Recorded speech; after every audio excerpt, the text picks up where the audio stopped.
Hello मित्रों, नमस्कार। मैं संतोष कटियार आपके लिए आज बजटरी प्रोसेस इन पार्लियामेंट यानी कि संसदीय प्रक्रिया, जो भी बजटीय प्रक्रिया है वो लाया हूँ।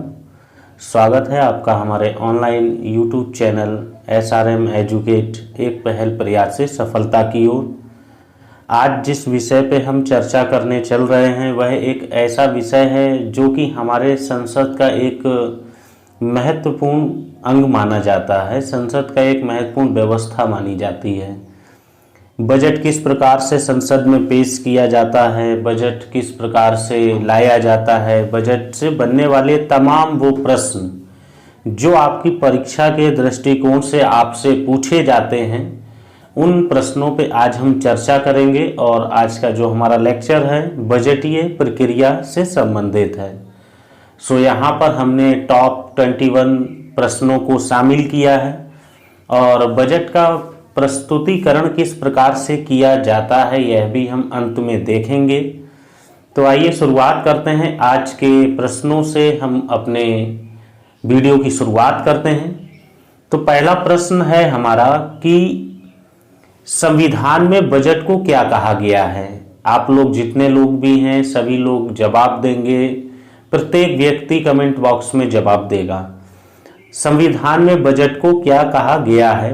भारतीय बजट कहा गया है, केंद्रीय बजट, वार्षिक वित्तीय विवरण, इनमें से कोई नहीं। जल्दी जल्दी कमेंट बॉक्स में आप लोग अपने जवाब दिया करें। आइए, बजट को संविधान में वार्षिक वित्तीय विवरण के नाम से जाना जाता है। इसका सही जवाब ऑप्शन सी होगा। जी हाँ, वार्षिक वित्तीय विवरण। आइए चलते हैं अपने अगले प्रश्न की तरफ। अगला प्रश्न है हमारा, भारतीय संविधान में बजट से संबंधित अनुच्छेद कौन सा है? अनुच्छेद 110, अनुच्छेद 112, अनुच्छेद 114, अनुच्छेद 116।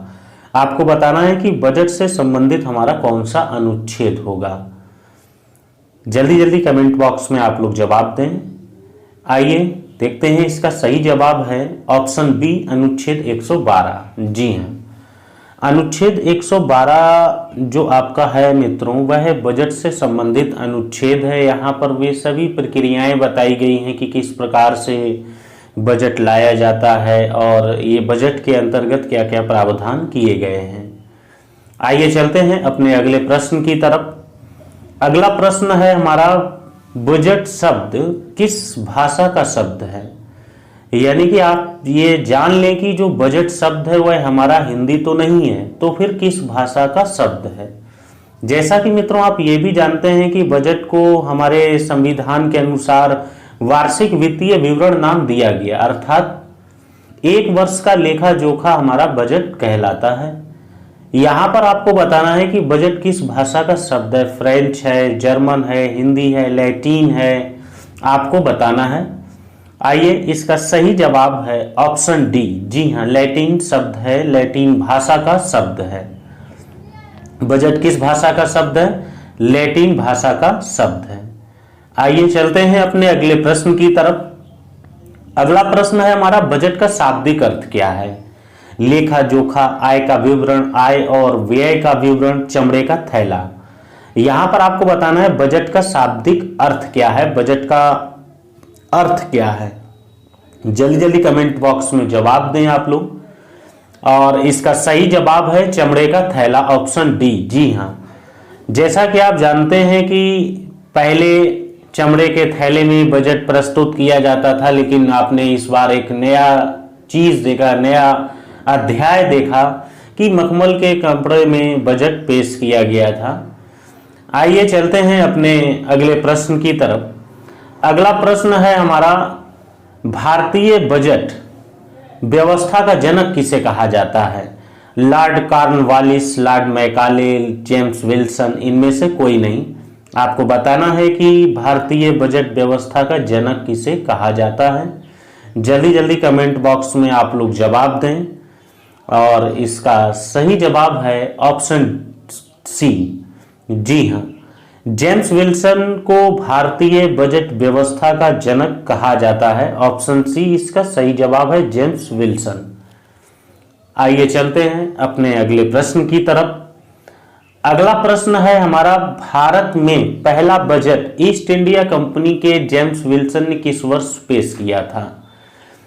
आपको बताना है कि ईस्ट इंडिया कंपनी के जेम्स विल्सन ने भारत में पहला बजट कब पेश किया था? 1860, 1865, 1906, 1920। जल्दी जल्दी कमेंट बॉक्स में जवाब दें। आइए, इसका सही जवाब है ऑप्शन ए 1860।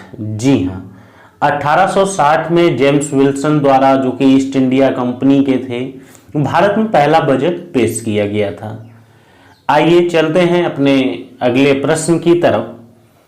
अगला प्रश्न है हमारा, भारत में 1 अप्रैल से 31 मार्च तक चलने वाले वित्त वर्ष की शुरुआत किस वर्ष हुई थी? जैसा कि आप जानते हैं, वित्त वर्ष 1 अप्रैल से 31 मार्च तक चलता है। इस वित्त वर्ष की शुरुआत किस वर्ष हुई थी आपको बताना है। 1860 में, 1867 में, 1870 में या 1900 में। प्रत्येक व्यक्ति जो भी ऑनलाइन है सभी लोग जवाब देंगे। इसका सही जवाब है ऑप्शन बी। जी हाँ, 1867 यह वो वर्ष था जब हमारा 1 अप्रैल से 31 मार्च तक जो चलने वाले वित्त वर्ष की शुरुआत की गई थी। ऑप्शन बी इसका सही जवाब है। आइए चलते हैं अपने अगले प्रश्न की तरफ। अगला प्रश्न है हमारा, चुनाव वाले वर्ष यानी कि इलेक्शन ईयर में बजट कितनी बार पेश किया जा सकता है? यानी कि जिस वर्ष चुनाव होना हो, आम चुनाव जिसको आप लोकसभा चुनाव के नाम से जानते हैं, जब चुनाव वाला वर्ष आता है तो बजट कितनी बार पेश किया जा सकता है, आपसे यहां पर पूछा जा रहा है। 1 बार, 2 बार, 3 बार, 4 बार आपको बताना है। जल्दी जल्दी कमेंट बॉक्स में जवाब देके आप लोग बताइए कितनी बार पेश किया जा सकता है। आइए, इसका सही जवाब है ऑप्शन बी। जी हाँ, 2 वर्ष, 2 बार। यानी कि जो आपका अंतरिम बजट है, जो कि इलेक्शन ईयर्स में ही आपका पेश किया जाता है, यह आपका 2 बार पेश किया जाता है।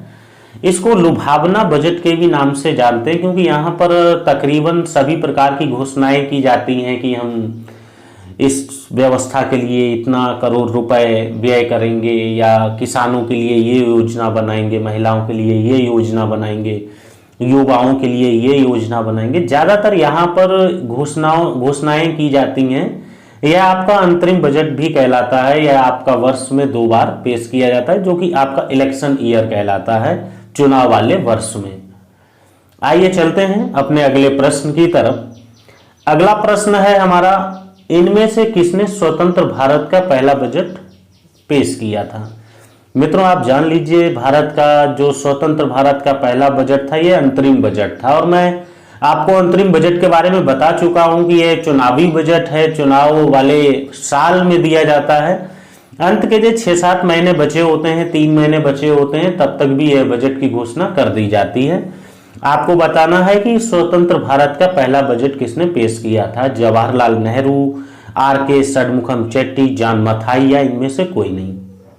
जल्दी जल्दी कमेंट बॉक्स में जवाब दें। और बहुत लोगों के जवाब आ भी चुके हैं और लगभग सही जवाब है आर.के. षणमुखम चेट्टी। जी हाँ, ऑप्शन बी इसका सही जवाब है, आर.के. षणमुखम चेट्टी। और आर.के. षणमुखम चेट्टी द्वारा अंतरिम बजट पेश किया गया था, जो कि स्वतंत्र भारत का पहला बजट कहलाया था। आइए चलते हैं अपने अगले प्रश्न की तरफ। अगला प्रश्न है हमारा, बजट में निम्नलिखित में से क्या शामिल है? जो बजट पेश किया जाता है, जो बजट बनता है, उसमें क्या शामिल होता है? राजस्व और पूंजी के अनुमानित प्राप्त किया, राजस्व बढ़ाने के उपाय और साधन, वास्तविक प्राप्ति और खर्च का विवरण, उपरोक्त सभी। आपको बताना है कि बजट में क्या शामिल होता है। मित्रों, अगर बात की जाए भारतीय बजट व्यवस्था की, भारतीय संसदीय व्यवस्था की, जहां पर बजट पेश किया जाता है, यहाँ पे राजस्व और पूंजी की अनुमानित प्राप्त किया, ये भी आपका रहता है। उसके अंदर राजस्व बढ़ाने के उपाय और साधन भी होते हैं, वास्तविक प्राप्ति और खर्चों का भी विवरण किया जाता है। अर्थात इसका सही जवाब होगा ऑप्शन डी, जो कि उपरोक्त सभी हैं। इसका सही जवाब है ऑप्शन डी, उपरोक्त सभी। आइए चलते हैं अपने अगले प्रश्न की तरफ। अगला प्रश्न है हमारा, एक वर्ष समिति की सिफारिश पर रेलवे बजट को आम बजट से किस वर्ष पृथक किया गया था। मित्रों यहां पर जो सवाल है वह यहां से आपको दो सवाल बन सकते हैं। पहला सवाल तो आपका यह हो सकता है कि रेल बजट को आम बजट से किस समिति की सिफारिश पर किया गया, तो आप कहते हैं एक वर्ष समिति इसका सही जवाब होगा। लेकिन एक वर्ष समिति की सिफारिश पर किस वर्ष पृथक किया गया था, अलग किया गया था, यह आपको यहां पर बताना है। 1870, 1908, 1920, 1921। जल्दी जल्दी कमेंट बॉक्स में सोच समझ के जवाब दें आप लोग। इसका सही जवाब है ऑप्शन डी, जी हां, 1921 में एक वर्ष समिति की सिफारिश पर रेल बजट और आम बजट को अलग अलग कर दिया गया था। आइए चलते हैं अपने अगले प्रश्न की तरफ। अगला प्रश्न हमारा है, किस वर्ष दोबारा से रेल बजट और आम बजट को एक साथ मिला दिया गया। मित्रों जहां पर हम पीछे देख रहे हैं एक वर्ष समिति 1921 में अलग अलग किया गया, वहीं पर यहां आपसे पूछा जा रहा है कि दोबारा शामिल कब किया गया, एक साथ कब कर दिया गया। 2015, 2017, 2019, 2020। जल्दी जल्दी कमेंट बॉक्स में जवाब दें आप लोग। इसका सही जवाब है मित्रों 2017, ऑप्शन बी, जी हां, 2017 में दोबारा रेल बजट और आम बजट को क्या कर दिया गया, मिला दिया गया। और अलग किस पर किया गया था, किस समिति की सिफारिश पर, एक वर्ष समिति की सिफारिश पर। आइए चलते हैं, देखते हैं अपना अगला प्रश्न। अगला प्रश्न है हमारा, बजट को संसद के किस सदन में पेश किया जा सकता है। मित्रों कहा जाए तो यह बहुत ही महत्वपूर्ण सवाल है, एक ऐसा सवाल जो कि रिपीटेड सवाल है और काफी परीक्षाओं में पूछा गया है कि बजट को किस सदन में पेश किया जाता है। जैसा कि आप मित्रों जानते हैं संसद के दो सदन हैं, लोकसभा और राज्यसभा। अब यहां पर आपको बताना है कि लोकसभा, राज्यसभा, विधानसभा, इनमें से कोई नहीं। जल्दी जल्दी कमेंट बॉक्स में अपने आंसर, अपने उत्तर दें आप लोग। आइए, इसका सही जवाब है ऑप्शन ए, लोकसभा। जी हां मित्रों, अगर बात की जाए बजट की तो यह संसद के केवल और केवल लोकसभा में प्रस्तुत किया जाएगा, राज्यसभा में प्रस्तुत नहीं किया जा सकता है। अंत में हम देखेंगे मित्रों, थोड़ा सा लेक्चर के माध्यम से समझेंगे कि किस प्रकार से ये इसका प्रस्तुतिकरण किया जाता है। आइए चलते हैं अपने अगले प्रश्न की तरफ। और हमारा अगला प्रश्न है, बजट निर्माण की प्रमुख एजेंसियां कौन सी हैं। बजट निर्माण यानी कि बजट जो मेक किया जाता है, बनाया जाता है, उसके लिए प्रमुख एजेंसियां कौन सी हैं। नियंत्रक एवं महालेखा परीक्षक, प्रशासनिक मंत्रालय, वित्त मंत्रालय, उपरोक्त सभी आपको बताना है, सही जवाब देना है। जल्दी जल्दी कमेंट बॉक्स में जवाब दें आप लोग, जितने भी लोग ऑनलाइन हैं। इसका सही जवाब है ऑप्शन डी, उपरोक्त सभी। जी हां, अगर बात की जाए बजट के निर्माण में, तो बजट के निर्माण में एक बहुत बड़ी रूपरेखा तैयार की जाती है, जो भारत में तमाम प्रकार की एजेंसियां जिनके पास राजस्व का लेखा जोखा, राजस्व के बारे में नियंत्रण अथॉरिटी, ये सभी प्रावधान किए गए हैं। इसके अंतर्गत नियंत्रक एवं महालेखा परीक्षक, प्रशासनिक मंत्रालय, वित्त मंत्रालयों को शामिल किया गया है। आइए चलते हैं अपने अगले प्रश्न की तरफ। अगला प्रश्न है हमारा मित्रों, बजट में कौन से दो प्रकार के व्यय शामिल होते हैं। मित्रों सवाल को पढ़ने से पहले, आंसर को बताने से पहले मैं आपको यह बताना चाहूंगा कि हमारा channel, online YouTube channel SRM educate, जो कि आपके लिए निरंतर प्रयासरत है विभिन्न प्रकार की परीक्षाओं की तैयारी के लिए। आप लोग बड़ी ही ईमानदारी के संग टेस्ट ज्वाइन किया करिए और कोशिश करिए ज़्यादा से ज़्यादा लोगों के बीच हमारे चैनल को पहुंचाने की कोशिश कीजिए, ताकि हमारा चैनल ग्रोथ कर सके। हालांकि आप लोग बहुत ही सौहार्द से, बहुत ही प्यार से, बहुत ही लगातार लगनशील होकर ज्वाइन करते हैं, इसका बहुत बहुत आभारी हूं मैं, बहुत बहुत धन्यवाद देना चाहूँगा आप सभी विद्यार्थियों को। अब यहां पर आपको बताना है कि दो प्रकार के व्यय शामिल होते हैं बजट में, कौन कौन से? संचित निधि पर भारित व्यय, संचित निधि से किए गए व्यय, दोनों या इनमें से कोई नहीं? जल्दी जल्दी कमेंट बॉक्स में जवाब दें आप लोग। इसका सही जवाब होगा मित्रों ऑप्शन सी। जी हां, ऑप्शन सी के अनुसार बताया गया है कि दोनों ए और बी, संचित निधि पर भारित व्यय और संचित निधि से किए गए व्यय, ये सभी शामिल होते हैं बजट में। आइए चलते हैं अपने अगले प्रश्न की तरफ। और हमारा अगला प्रश्न मित्रों, भारतीय व्यय की सूची में, भारित व्यय की सूची में निम्नलिखित में से क्या शामिल है? जो भारित व्यय की सूची है उसमें क्या शामिल है आपको बताना है। राष्ट्रपति, उपराष्ट्रपति, लोकसभा अध्यक्ष, उपाध्यक्ष, राज्यसभा के उपसभापति के वेतन और भत्ते, सुप्रीम कोर्ट के न्यायाधीश के वेतन और भत्ते, पेंशन, कैग लोक सेवा आयोग अध्यक्ष और सदस्यों के वेतन और भत्ते, उपरोक्त सभी। आपको यहां पर बताना है कि भारित व्यय की सूची में निम्नलिखित में से शामिल क्या क्या है। और मित्रों इसका सही जवाब है ऑप्शन डी, उपरोक्त सभी। जी हां, अगर बात की जाए मित्रों भारित व्यय की, तो यहां पर राष्ट्रपति, उपराष्ट्रपति, लोकसभा अध्यक्ष, उपाध्यक्ष, राज्यसभा के उपसभापति के वेतन भत्ते, सुप्रीम कोर्ट के जस्टिस के वेतन भत्ते, पेंशन, कैग लोक सेवा आयोग के अध्यक्ष सदस्य के वेतन और भत्ते, इन सभी चीजों को शामिल किया गया है भारित व्यय की सूची में। इसका डी सही जवाब है। आइए चलते हैं अपने अगले प्रश्न की तरफ। अगला प्रश्न है हमारा, पारित होने की प्रक्रिया में बजट कितने स्तरों से होकर गुजरता है? बहुत ही महत्वपूर्ण सवाल यहां पर पूछा गया है, कितने स्तर में होकर गुजरता है पारित होने की प्रक्रिया में हमारा बजट? 2 बार, 3 बार, 5 बार, 6 बार? आपको बताना है कितने स्तर से होकर गुजरता है। इसका सही जवाब क्या होगा? जल्दी जल्दी कमेंट बॉक्स में आप लोग बताएं। आइए इसका सही जवाब है मित्रों ऑप्शन डी, 6 बार। 6 स्तर की प्रक्रिया से होकर हमारा भारतीय बजट गुजरता है। आइए चलते हैं अपने अगले प्रश्न की तरफ। अगला प्रश्न है हमारा, संसद में बजट के 6 स्तरों में सबसे पहला स्तर कौन सा है? बजट का प्रस्तुतिकरण, आम बहस, विभागीय समिति द्वारा जांच, अनुदान की मांग। आपको बताना है कि 6 स्तरों में सबसे पहला स्तर कौन सा है। जल्दी जल्दी कमेंट बॉक्स में जवाब दें। जैसा कि मित्रों आप जानते हैं कि अगर यहां पर हम देखें तो सबसे पहले बजट को प्रस्तुत किया जाता है, हमारा पहला स्तर है, यानी कि बजट का प्रस्तुतिकरण। ऑप्शन ए इसका सही जवाब होगा, ऑप्शन ए बजट का प्रस्तुतिकरण। आइए चलते हैं अपने अगले प्रश्न की तरफ। अगला प्रश्न मित्रों कुछ इस प्रकार से है हमारा, आम बजट को प्रस्तुत करते समय वित्त मंत्री सदन में जो भाषण देते हैं उसे क्या कहा जाता है? बहुत ही महत्वपूर्ण सवाल।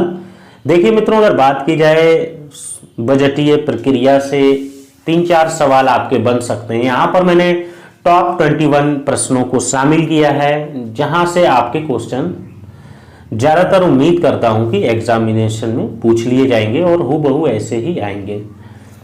यानी कि भाषण जो देते हैं वित्त मंत्री, उस भाषण को क्या कहते हैं? धन्यवाद भाषण, आम भाषण, बजट भाषण, इनमें से कोई नहीं। जल्दी जल्दी कमेंट बॉक्स में जवाब दें। जी हां, बिल्कुल सही, बहुत लोगों के सही जवाब हैं। ऑप्शन सी इसका सही जवाब होगा, बजट भाषण। जी हां, आइए चलते हैं अपने अगले प्रश्न की तरफ। मित्रों हमारा अगला प्रश्न है, अनुदान मांगों पर कटौती के लिए कितने प्रकार के प्रस्ताव पेश किए जाते हैं? नीति कटौती, आर्थिक कटौती, सांकेतिक कटौती, तीनों प्रकार के हैं। आपको बताना है अनुदान की मांगों पर कटौती के लिए कितने प्रकार के प्रस्ताव पेश किए जाते हैं। मित्रों इसका सही जवाब है ऑप्शन डी। ऑप्शन डी इसका सही जवाब है, तीनों प्रकार की, नीति कटौती, आर्थिक कटौती, सांकेतिक कटौती। मित्रों अगर बात की जाए अनुदान की मांग, तो यानी कि किसी भी योजना के लिए जितना रुपया व्यय किया जाता है, जितना रुपया अनुमानित किया जाता है, योजना पूरी ना होने पर बीच में ही रुपयों की अगर समाप्ति हो जाए तो उस समय अनुदान की मांग की जाती है संसद से। इस अनुदान की मांग में कटौती के लिए यह 3 प्रकार के प्रस्ताव लाए जाते हैं। आइए मित्रों देखते हैं कि हमारे बजट प्रस्तुतिकरण में किस प्रकार से प्रक्रियाओं को अपनाया जाता है, और इसी के बाद एक प्रश्न हमारा और होगा। अगर बात की जाए बजट का प्रस्तुतिकरण मित्रों, तो बजट पेश करते समय सबसे पहले बजट भाषण दिया जाता है, जो कौन देता है? वित्त मंत्री द्वारा दिया जाता है। अगर बात की जाए तो वास्तव में यही भाषण, जो बजट भाषण है मित्रों, यह सबसे महत्वपूर्ण होता है और इसको 2 भागों में बांटा गया है। कितने भागों में? 2 भागों में इसको बांटा गया। प्रत्येक व्यक्ति जितने भी ऑनलाइन है ध्यान से इस चीज को समझें, क्योंकि इस वैश्विक आपदा के समय पढ़ाई का मात्र एक माध्यम बचा हुआ है, जिसको आप लोग ऑनलाइन माध्यम कहते हैं। भाषण के कितने भाग होते हैं? 2 भाग होते हैं, जिसको हम भाग का और भाग खा के नाम से जान सकते हैं। अगर बात की जाए भाग का की, तो देश का सामान्य आर्थिक सर्वेक्षण किया जाता है। इसके अनुसार बजट से पहले, जैसा कि आप जानते हैं, आर्थिक सर्वेक्षण प्रस्तुत किया जाता है, और दूसरे भाषण में जो आगे का वर्ष है उसमें हम कितना कर प्रस्तावित करेंगे, इस चीज को बताया जाता है। एट लास्ट लोकसभा में वित्त मंत्री जो होते हैं, भाषण समाप्त होने पर बजट की जो एक कॉपी होती है वह राज्यसभा के पटल पर भी रख दी जाती है। इसके तुरंत बाद वित्त मंत्री बजट पेश करते हैं, जिसमें सरकार के जो भी आय व्यय है इनका लेखा जोखा होता है, और यह पूरी प्रक्रिया होने के बाद तुरंत सदन क्या कर दिया जाता है? स्थगित कर दिया जाता है। जिस दिन बजट पेश किया जाता है उस दिन बजट पर चर्चा नहीं की जाती है मित्रों। मोस्ट इंपॉर्टेंट थिंकिंग आपको यहां पर देखनी पड़ेगी। यह आपको बहुत ही महत्वपूर्ण लाइन है कि जिस दिन बजट पेश किया जाता है उस दिन बजट पर चर्चा नहीं होती है। आइए इस चीज को अगर समझ चुके हैं तो आज का अंतिम प्रश्न देखते हैं, और आज का अंतिम प्रश्न है हमारा, भारत का संविधान केंद्र सरकार के लिए निम्न में से कौन सी निधि की व्यवस्था करता है? भारत की संचित निधि, भारत का लोक लेखा, भारत की आकस्मिकता निधि, उपरोक्त सभी।